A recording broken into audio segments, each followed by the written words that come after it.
ఇక పశ్చిమ గోదావరి జిల్లా కుప్పనపూడిలో కోడి పందాలపై నిషేధం విధించారు. తమ గ్రామంలో కోడి పందాలు వద్దు అంటూ ఏకగ్రీవంగా తీర్మానం చేశారు. కోడి పందాలు జరగకుండా చర్యలు చేపట్టాలని కలెక్టర్ కు వినతి పత్రం ఇచ్చారు.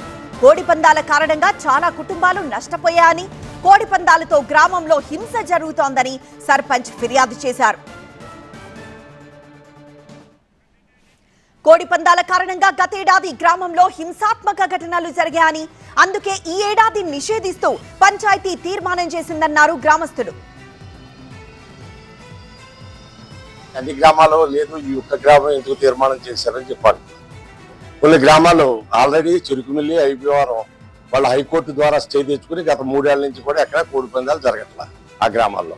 మరి సిపిఎం పార్టీ వాళ్ళు ఉన్నారు, రోజు ఆటల పోటీలు నడుపుతారు, కొన్ని చోట్ల క్రీడా పోటీలు ఉన్నాయి, అలాగే ఆ నర్సాపురంలో రుస్తంబాద్లో జరుగుతాయి.